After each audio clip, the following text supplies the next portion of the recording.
Olá, boa noite. Sejam todos muito bem-vindos ao Evangelho, ao estudo do Evangelho segundo o Espiritismo da Casa de Francisco de Assis. E hoje nós vamos estudar o capítulo 17, Sede Perfeitos. O item é o 11, Cuidar do Corpo e do Espírito. Gente, antes de começar eu queria dizer que aqui em casa tá oscilando um pouco a energia, né? Já caiu umas 3 vezes hoje mais cedo, então se acontecer alguma coisa, sabe, né? Então é isso, vamos entrar em uma boa vibração, vamos elevar os nossos pensamentos a Jesus, aos espíritos mais evoluídos, para que a gente sinta paz e consiga absorver melhor os ensinamentos do Evangelho. Eu vou ler o trecho do Evangelho e depois vou falar sobre ele. Cuidar do corpo e do espírito. A perfeição moral consiste na maceração do corpo. Para resolver esta questão, eu me apoio sobre os princípios elementares e começo por demonstrar a necessidade de cuidar do corpo, que, segundo as alternativas da saúde e da doença, influi de maneira muito importante sobre a alma, que é preciso considerar como cativa na carne. Para que essa prisioneira viva divirta-se e conceba mesmo as ilusões da liberdade, o corpo deve estar são, disposto, vigoroso. Sigamos a comparação, eles, pois, em perfeito estado ambos, que devem fazer para manter o equilíbrio entre as suas aptidões e suas necessidades tão diferentes.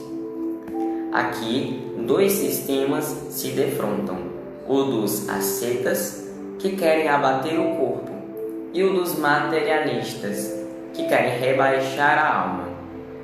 2 violências que são quase tão insensatas uma quanto a outra.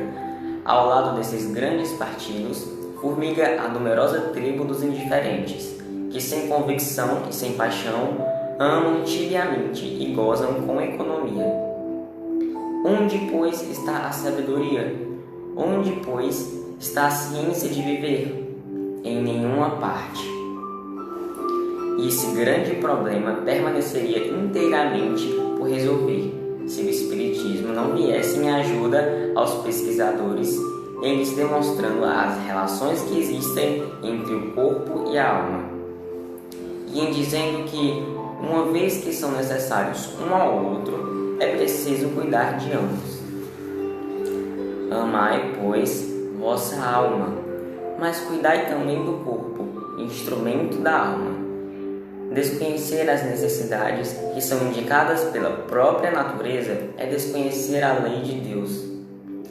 Não o castigueis pela falta que o vosso livre-arbítrio fê-lo cometer, e das quais ele é tão irresponsável como é o cavalo mal dirigido pelos acidentes que causa. Serei, pois, mais perfeitos se, martirizando o corpo, com isso não ficais menos egoístas, menos orgulhosos e pouco caridosos para com o vosso próximo? Não. A perfeição não está nisso. Ela está inteiramente nas reformas que fareis vosso espírito suportar. Dobrai-o, submetei-o, humilhai-o, modificai-o. É o meio de torná-lo dócil à vontade de Deus e o único que conduz à perfeição. Gente, eu escolhi esse tema porque eu achei muito interessante e existe realmente uma questão, né, entre o que é mais importante, né, o espírito ou o corpo. Como o próprio Evangelho diz, existem 2 sistemas que se defrontam, o dos ascetas, que querem abater o corpo, e o dos materialistas, que querem rebaixar a alma. Então a gente se pergunta, qual dos 2 está certo? E o Espiritismo vem nos ensinar que não está em nenhum lugar. Ele diz, Onde, pois, está a sabedoria? Onde, pois, está a ciência de viver? Em nenhuma parte, quer dizer, em nenhum dos dois lados. É preciso que a gente entenda que existe uma relação muito forte entre corpo e espírito, e que um é necessário do outro, e é preciso cuidar de ambos, porque essa é a vontade de Deus, essa é a própria natureza. Então, a gente precisa cuidar tanto do corpo como do espírito. E, bom, eu quero ler um trecho do Céu e Inferno, que deixa eu ver, é a primeira parte do capítulo 7. É um trecho que o título é A Carne é Fraca. Eu não vou ler tudo, né, porque é muito grande, mas eu vou ler uns 2 textos aqui para a gente refletir um pouco. Aqui. Há casos em que o físico, evidentemente, influi sobre o moral. É quando um estado mórbido ou anormal é determinado por uma causa externa, acidental, independente do espírito, como a temperatura, o clima, os vícios hereditários de constituição, um mal-estar passageiro e etc. O moral do espírito pode então ser afetado em suas manifestações pelo estado patológico, sem que a sua natureza intrínseca seja modificada. Então a gente consegue constatar que o espírito tem muita influência sobre a carne, né? A gente pode constatar isso quando ocorre o processo de desencarnação, em que o espírito se desliga do corpo e o corpo fica inativo. O corpo morre, né? O corpo não se mexe, não vai para lugar nenhum. Então, só do espírito estar no corpo, nós conseguimos nos mover, nós conseguimos pensar, e isso tudo é influência do espírito.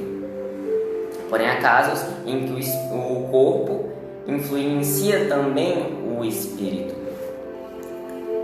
Mas na frente ele diz: a carne não é fraca, senão porque o espírito é fraco, o que reverte a questão e deixa ao espírito a responsabilidade de todos os seus atos.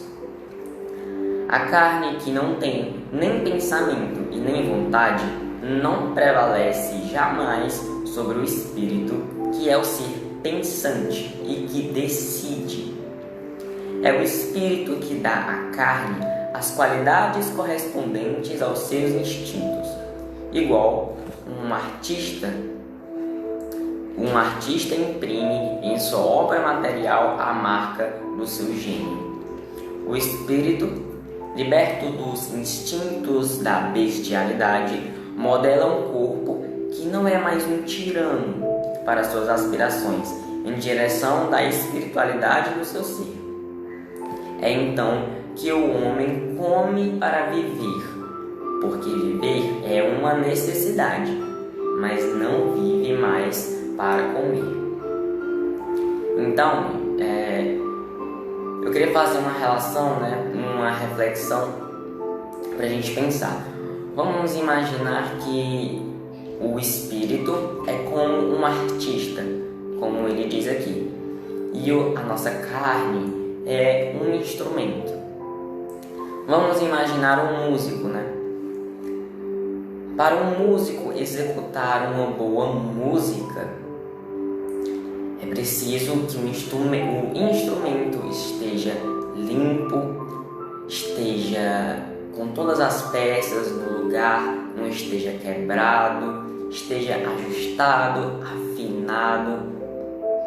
E o artista tem que estar bem, tem que ter um bem-estar para tocar, tem que ter estudado para tocar, tem que saber se relacionar com o instrumento. Então ali, quando o artista e o instrumento se juntam para executar a arte, eles estão sendo praticamente um só. Artista e instrumento, eles se tornam praticamente um só, para executar uma boa arte.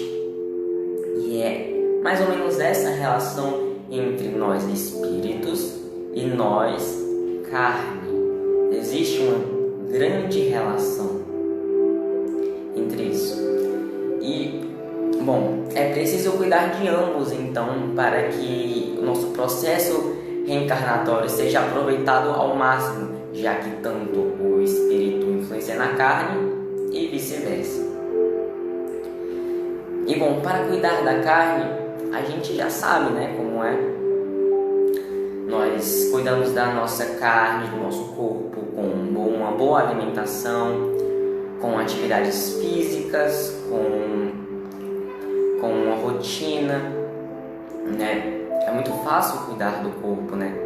Para isso nós precisamos gastar dinheiro, né? Para uma boa alimentação, uma academia, uma consulta médica. E para cuidar do espírito, que também precisa estar em constante revisamento, né? Nós podemos cuidar do espírito também de várias formas. Nós podemos ler um livro, nós podemos ouvir uma música boa, nós podemos meditar, nós podemos assistir um filme inspirador.